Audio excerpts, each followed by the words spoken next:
ассалаумағалейкум барша көрермендер. Бүгін марафон екінші күні, қош келдіңіздер. Марафон жоспары пицца туралы, пицца теориясы, ағылшын тілін пицца ретінде қарастырамыз. Бөлшектерге бөлеміз, деңгейді анықтау, группаға жібердім, линкті сол бойынша деңгейіңізді анықтай бересіз.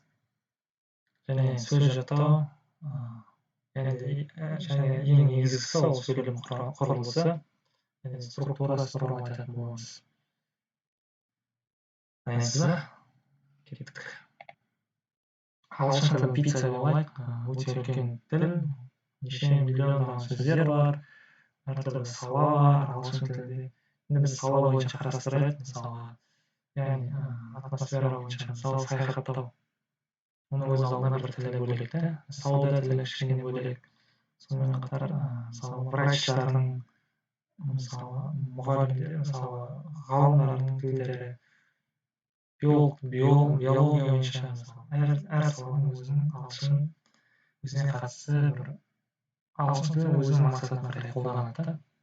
Мысалы, сіз саяхаттағыңыз келеді, яғни сізге ағылшын тілін, мысалы, барлығын біліп қажет емес. Сонда өзіңізге керек болады. Саяхатқа байланысты керек ағылшынды үйрену керексіз, сол мақсатта қолдану керексіз. Және бұл сізге сол кезде жеңілірек, түсініктірек, қызықтырақ болады. Мысалы, саяхат барысында қандай ситуация болуы мүмкін? Хай деп сізге бір келуі мүмкін, атыңызды сұрауы мүмкін. What is your name? Сіз өзіңіз таныстырасыз. My name is Самат. Немесе өзіңіз атыңызды айтасыз. Give me your passport, please. Яғни маған паспортыңызды беріңіз, өтінемін. Әрине, иә, міне паспортым деп жауап бере алатындай болу керексіз, сол ситуациядан өзіңізді шығу керексіз. Ол үшін практика керек. Қазір сөйлем құрылысын айтамыз, сөздер жаттау керек. Сол арқылы сіз өзіңізді сол кусокты меңгересіз да, пицца десек, ағылшын тілінде болсақ, сол ағылшын тілінің сол бөлігін меңгересіз, өміріңізде қолдана бастайсыз. Сонымен қатар біреулер кітап оқуы мүмкін, мысалы, кітаптағы сөздерді түсінгісі келуі мүмкін, кітаптың структурасын, кітаптың деңгейіне, тақырыбына байланысты, ол да ағылшын күнегенге дамытып отыру керек. Мысалы, біреу жұмысқа тұрғысы келуі мүмкін. Ол үшін барлығын біліп қажет емес. Мысалы, жұмыста да мысалы, кейбір жұмыстың ретіне қарай жұмыстың тілі тіпті оңай болуы мүмкін. Барлығын үйрену ағылшын тіліне басылымшылық салу қажет болуы мүмкін. Сондықтан өзіңе керегіңді, яғни сенің мақсатың айқын болған кезде, сенің әрекет етуіңде жеңіл, түсініктірек болады. Деңгейіңізді сол үшін анықтайық, білейік өзіміздің деңгейімізді. Сосын келесі деңгейге жетуге, мақсатымызға жетуге талпынайық, жоспарлайық. Сонымен мана айтылған ағылшын пицца деп алатын болса, әртүрлі саланың барлығына ортақ нәрсе бұл сөйлем. Яғни сіз бұл сөйлемнің құрылысын меңгерген кезде, сіз оны қолданып, сөйлем құрып, өзіңіздің мақсатыңызға қолдана алатын боласыз. Доктор болсаңыз, доктор мақсатта, әртүрлі мақсатта қолдана бересіз.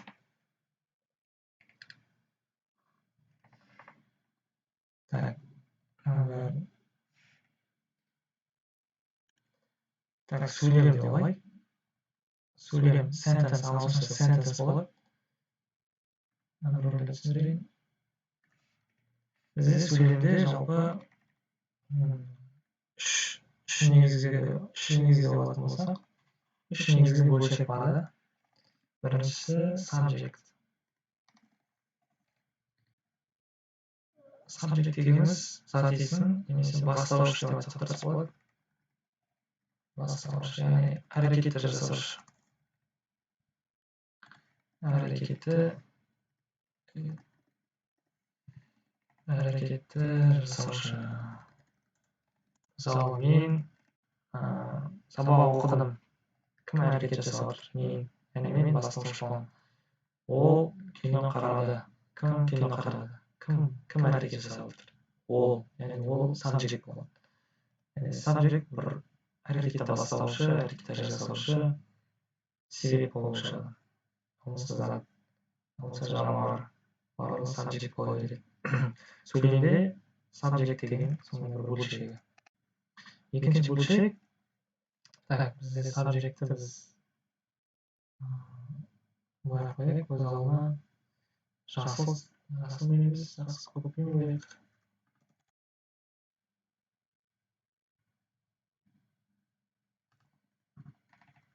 Сабжект бастауыш, әрекетті жасаушы. Мысал келтіретін болса, мысал қандай мысал? Мен сабақ оқыдым.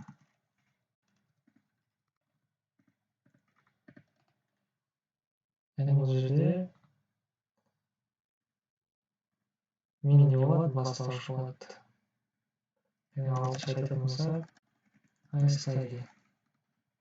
Қойсаңыз. Енді I дегеніміз бұл жерде мен. Ол бастауыш. Бірақ одан да маңыздысы бар, бұл етістік. Етістік. Сөйлемде бірінші біз етістік табу керекпіз.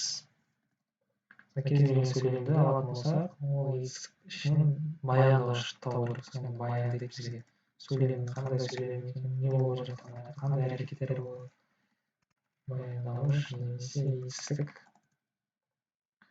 Яғни бұл етістікті алайық. Ағылшынша verb деп айтады ғой. Яғни үстіндегі мысалды алсақ, етістік қайсысы? Оқу, да? Оқыдым.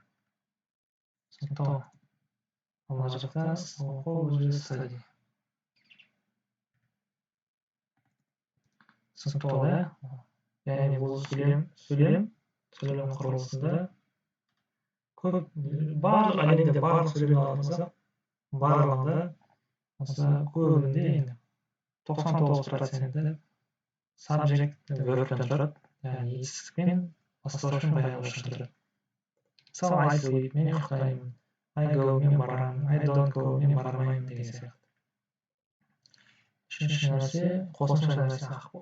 Үшіншісін біз қосымша деп алайық, яғни бұл жерде жібек алайық.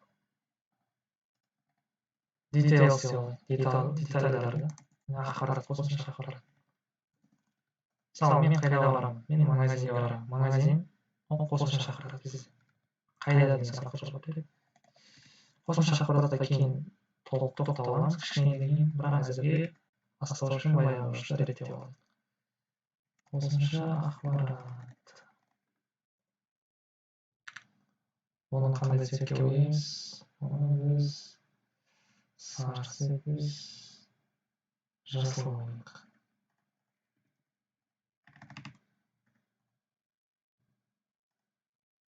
Жазып отырыңыздар, керек болады жалпы. Сосын тағы бір нәрсе бар. Бұл жұрнақтар, яғни ағылшын тілінде in деген бар, at деген бар, to деген бар. Мысалы, I go to school. Мысалы келтірейік. Практика болсын. I go to school. Бұл жақта бірінші не табамыз? Бірінші бізде verb табамыз. Екінші subject табамыз. Үшіншісі табамыз.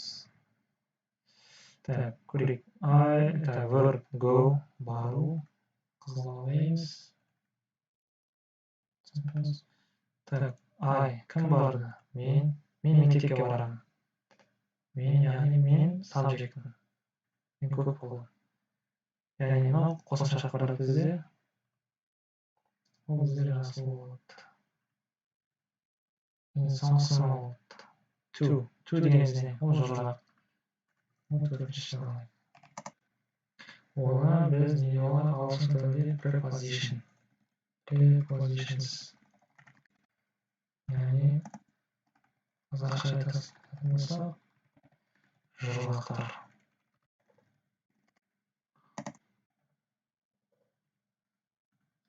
Ол қара цвет болып тұра берсін.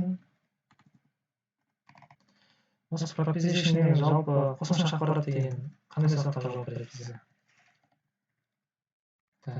Қайда? кімді, қашан,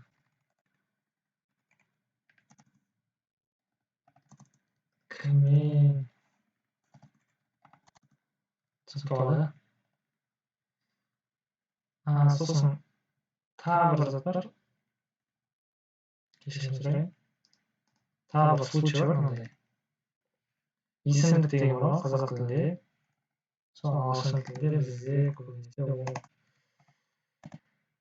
пронон деп аталады. Пронон. Соны айтып кетейін.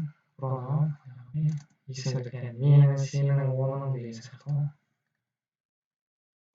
Қазақстанның деген, мың деген, солардың бәрі есімдік пронон.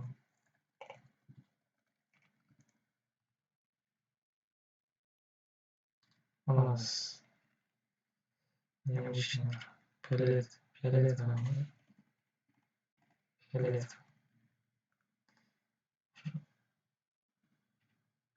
Мысалы, келтіретін болсақ, мына жақта бізде to деген, так,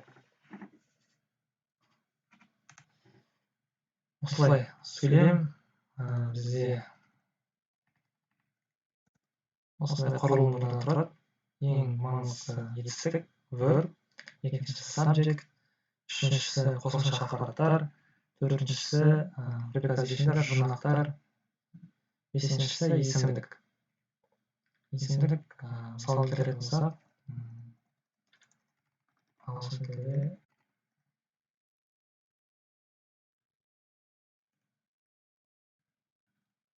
мына жақта мысалдар жаздым.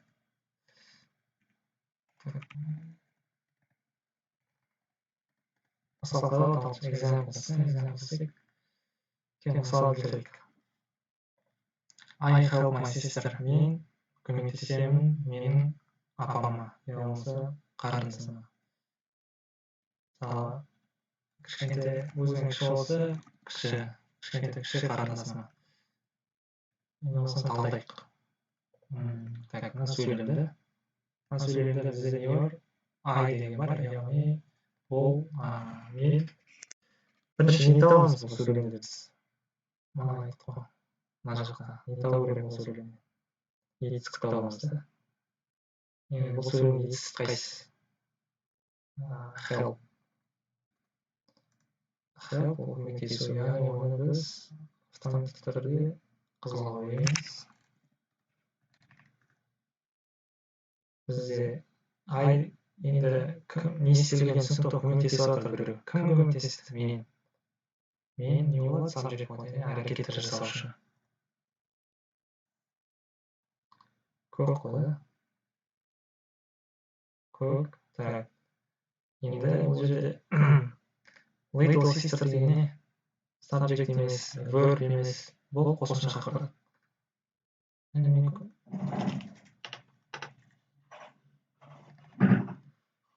My деген ол да қосымша ақпарат деп алса болады. Соның ішінде бұл пронон, яғни есімдік менің. My sister менің. Бұны қандай цвет? Фиолетовый. Түсінікті ғой. Дәл солай басқа сөйлемдерде осылай талдай берсек болады. Мысалы, dog bites, eats дейді. Қандай бірінші етістік табамыз? Bites, дейді.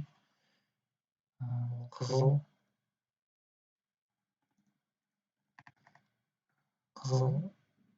Кім не істейді? Eats дейді. Кім әрекет жасап отыр? Кім істеп отыр? Eat. Сондықтан бұл көп болады. Сондықтан сразу сөйлемге қарайтын болсақ, my name is Aralбек. Бұл сөйлем кішкене басқаша. Себебі бұл жерде is дегеніміз етістік, яғни verb.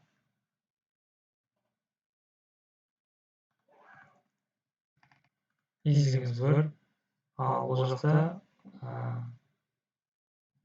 сол баяндауышты бастап тұрған бұл бізде name, яғни менің атым Аралбек. Менің атым Аралбек, яғни атымды таныстырып отыр. Атым баяндап отыр. Не баяндап отыр? Атым баяндап отыр. баяндап тұрған бұл сондай ағылшын тілінде is, are, am деген бар ғой, білесіз ғой. Мысалы I'm ару керек, мен ару керекпін. Мысалы ол саламат дейтін болса, he is саламат, яғни is деген бұл жақта етістік болады, түсінікті ғой. Бұл етістіктері, бұл ерекше етістіктер, оны to be етістіктері дейді, яғни болдыру етістіктері. Толығырақ айтатын боламын. Айтып кетемін осы уақытта. Яғни бізде болдыру етістіктері ағылшынша to be етістік дейді, to be verbs. Қазақша аударатын болсақ, өзімізше аударар едік. Болдыру етістіктері, бір нәрсені болдырған етістіктер. Қазақ тілінде ондай көп жоқ қой. Бізде ондай дүние жоқ қой. Түсінік жоқ. Ағылшын тілінде бар. Олар бізде am, is, are. Бұл жеке өз бірінші жақта қолданады. Бұл екінші жақта ол көпше түрде қолданады. Мысалы беретін болсақ, I am Арылбек.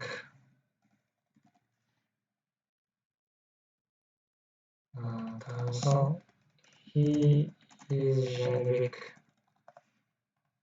Көпше түрде біз we are болады. We am болмайды, we is болмайды.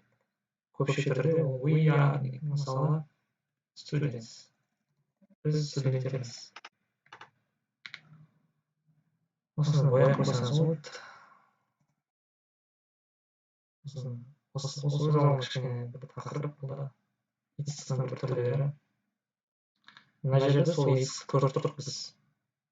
Яғни оны бастап тұрған name. Ал my деген, мен деген ол қосымша ақпарат. Соның ішінде pronoun, яғни есімдік. Мына жақта айтып қой жаңа. Есімдік.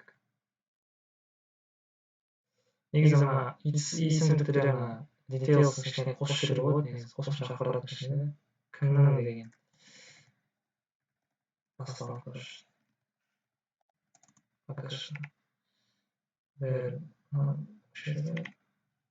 Бізде ең кішкене жеңіл болады.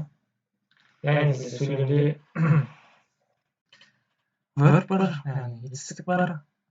Етістіктер әрекеттер жасаушы, яғни бастауыш бар. Қосымша ақпарат бар. Сонымен қатар бізде prepositions деген бар, жұрнақтар. Ағылшын тілінде сондайлар бар. Мысалы бізде анда, мұнда деп айтамын, да, де деген ағылшын тілдерінде сол жұрнақ preposition деп аталады. Бізде жұрнақтар. Жұрнақтар яғни олардың мағынасы жоқ. Егер өз-өзімен келетін болса, мысалы, да десем мағынасы жоқ қой, де десем мағынасы жоқ. Мысалы, астанада десем мағынасы болады. Сол сияқты ол өз алдына тұрған кезде prepositionдардың мағынасы жоқ.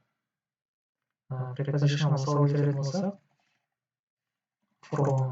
I am from жаңа өзен деймін ғой. Яғни from деп айтатын болсам, тек өзін, оның мағынасы жоқ. Ал I am from десем, оның мағынасы бар. Ол сөйлем болады. Яғни өз алдына мағынасы жоқ. From, at, to, in, out, of, кете береді. Түсінікті. Яғни біз verbті өттік. Бүгін subject дегенді түсіндірдім. Қосымша ақпарат, details, детальдар. Қайда, детальдар, олар қалай анықталады? Олар осындай қайда, кімді, қашан, кіммен, кімнің, сол сияқты қосымша сұрақтар. Оның басқаша айтқанда тәртіптеу деймін жаңағыдай. Зерттеу сұрақтарында, мысалы, бір нәрсе білдіріп кетсе, қашан істедің, неге істедің, кіммен істедің, не үшін істедің деген сияқты сұрақтарды қойып, біз қосымша ақпарат жинаймыз. Енді түсінікті, мысалы, ол істеді. Мысалы, Асқар бүлдірді.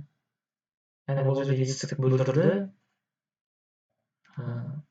Істеуші Асқар. Болмаса Асқар кетті. Түсінікті. Етістік кетті. Бастауыш Асқар. Енді қосымша ақпарат, яғни бізде details. Сол бөлек ашады. Қашан кетті, кіммен кетті, қайда кетті, кімнің рұқсатымен кетті деген сияқты. ал препозишнда жұрнақтар мысалы да, қайдан шықты, ішіне кірді деген сияқты. ар жақтан, бер жақтан деген сияқты. Сол кездерде бұл қолданылады мағынасы қозғалына. Сөйлем осы 4 нәрседен тұрады. Бүкіл сөйлем. Кез келген сөйлем алатын болсақ, осы 4 нәрсенің 4-інің біреуі кездеседі. Қалай да кездеседі. Сондықтан тағы да мысал келтірейік. Example. Мысалы, I am Арылбек. Мен Арылбекпін. Етіс қандай? Яғни біз көрсек, I am деген бұл to be етістік, яғни болдыру етістігі. Мені Арылбек қылып отыр. Сондықтан, I am деген соны болдырып тұр. Яғни бұны біз қызылға ойымыз. Жаңа өзен is city. Жаңа өзен бұл қала. Яғни бұл да болдыру етістігі, екінші жақта бұл да етістік. Етістіктерді таластырайық пока. Example для four words. Мысалы, children run very fast. Яғни балалар жүгірді, қатты жүгірді. Яғни жүгіру бұл жерде етістік. Сондықтан етістік тапқаннан кейін біз не табамыз? Subject табамыз, да? Так, бірінші сөйлемде. Так, am деген етістік болды. I'm Арылбек. Яғни мен Арылбекпін. Яғни мені болдырып тұрған am деген сөз болдыру етістігі, ал мен бастаушымын. Яғни мен subject боламын. Жаңа өзен тоже subject. Не жаңа өзен, не қала мысалы. Кім не деген сұрақтарға жауап береді. Кім Арылбек? Мен Арылбек. Кім не қала? Жаңа өзен ол қала.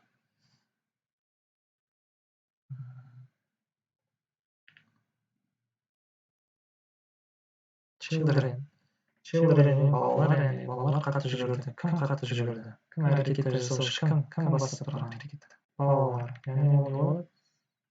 Мен бастаушы болады. Сондықтан енді біз бұл жалпы марафонның несіне қазір тереңірек қатты кіргім тұрған жоқ. Барлық тақырыпқа қиын болып кетуі мүмкін. Бірақ қысқаша айтып кетейін, кейін видеоны кейін тоқтатып қайталасаңыз болады. Жазып отырыңыз. Жалпы кез келген сөйлемді түсіндірдім, сөйлем құрылымын түсіндіріп келетім. Осылардан тұрады, subjecттен, verbтен, detailдан, preposition'нан тұрады. Оларды осылай анықтаймыз. Сұрақтар болса жазыңыздар группаға. Әрине ол сұрақ тудыруы мүмкін сіздерде. Ары қарай кететін болса, біз verbтің өзіне кетеміз. Жалпы етістік, яғни сөйлемде әрекет, ол уақытқа тәуелді. Білесің, уақытқа тәуелді. Ол уақыт кез келген мысалы жасадым. Қашан жасадым? Кеше ма, бүгін ба? Или жасайсың ба болашақта? Яғни основном үш түрлі уақыт. Өткен, қазіргі уақыт, келер уақыт. Мысалы, яғни түсінікті ғой. Яғни бір сөз, мысалы, come деген келу деген сөз үш түрге бөлінеді. Мысалы, ол present, мысалы, come деген сөздің өзі, келу. Өткен шақта came өзі болып өзгереді. Бұған қатты мән бермеңіз, тек мысал келтіріп жатырмын. Ол шақта come болып тұрады. Және ол келер шақта will come болады. Мен мысал келтіретін болсақ, мен келемін. келемін. айға жалпы айтатын болсам мен келемін жалпы. Мен сабаққа барамын десем, болмаса мен сабаққа келемін деп жалпы осы жақта айтатын болсам мен келемін. Ал мен келдім болса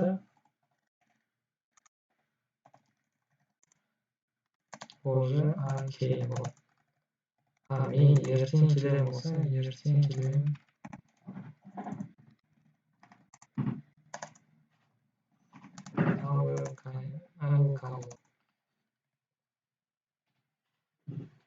Мысалы, мен күнде келемін деп айтатын болсаңыз, мен күнде келемін. Мен келдім, кеше келдім. Yesterday. Мен ертең келемін. I will come tomorrow.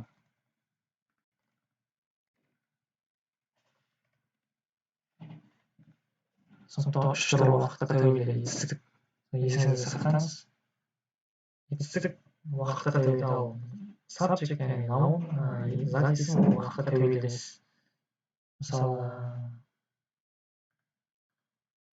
бізде cat деген сөз алатын болсақ, ол жай мысық болды. Ол өзгермейді, тұрады. Түсінікті болады.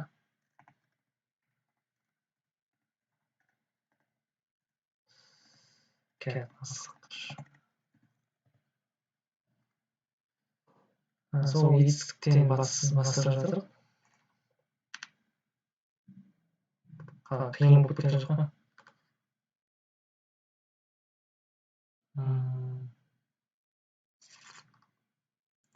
Зат есімге қатысты мен сізге жаңа сөз қор дедім ғой. Күнде сөз жаттаңыздар, таңертең. Күнде 3 сөзден жаттаңыздар. Мысалы, күнде 3 зат есім. Noun деген зат есім. Күнде таңертең 3 сөзден жаттап отырыңыздар. Мысалы, бүгін ертең 3 зат есім, одан кейін 3 етістік, одан кейін 3 зат есім, одан кейін 3 етістік, 3 сөзден жаттап отырыңыздар күнде, да? Сосын кейін оларды сөйлем құрып құрасаңыз болады аптаның соңында, да? Жиналған сөздерді сөйлем құрып, мүмкін мәтін жазып, сосын маған жіберсеңіз болады тексертуге. Өзіңізге алған керек сөздерді таңдап, осылай жаттаудың әртүрлі техникалары бар ғой. Бір нәрсені байланыстырып жаттау, қалай дегенге жақсырып қойсаңыз болады. Жалпы өзіңіздің мақсатыңыз, мысалы саяхатшы болсаңыз, саяхатқа қатысты 3 сөз жаттаңыз, 3 етістік жаттаңыз келесі күні. Сөйтіп тоқтатпаңыз. Енді оңайда өзіңізге қолыңыздан келетін жеңілден бастаңыз. Сөйтіп бұйырса мына айтылған техникаларды қолданыңыз.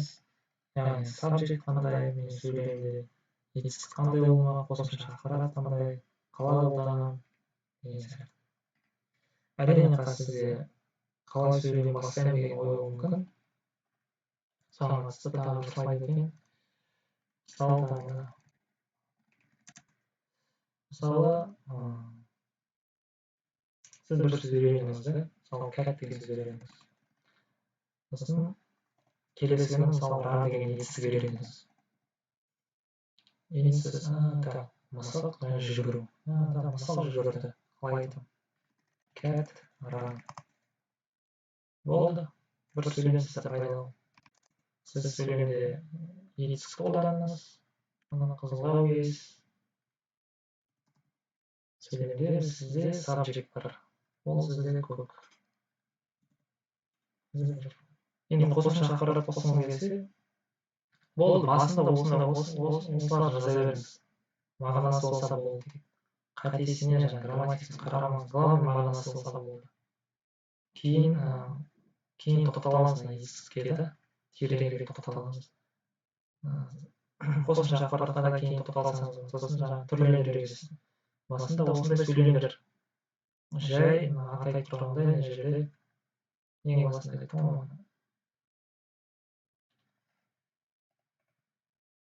Жай сөйлем құрылысы, яғни жай сөйлем болсын, мағынасы болса болды. Андай идеально болып керек емес. I run, he run, they go, school closed деп. School, мысалы, мектеп жабылды десең, school closed деп жаза беріңіз. Пока практикалды ете беріңіз, потом сіз өзіңіз түсініп бастайсыз, қате беріңіз, өзіңіз көріп бастайсыз, сұрап бастайсыз. пока мағынаны практика өзіңізге сенімділік ұя алатыныңыз да. Сондықтан күнде 3 сөздер жаттаңыз. Мысалы, бүгін ертең 3 зат есім, артынан 3 етістік. Солай ауыстырып жаттай жүріңіз. Аптаның соңында сөйлемдер құрыңыз. Барынша көп сөйлем құруға тырысыңыз. Тексертіңіз. Мен тексеріп беремін. Сөйтіп, ары қарай жұмыс жасай береміз. Жалпы бүгінгі сабақ осы. Ары қарай тереңірек кіргім келіп тұрған жоқ. Етістікке, қосымша ақпарат, оның бәрі. Бірінші осыны реттеп алыңыз, айтқан тапсырманы орындаңыз. Болды.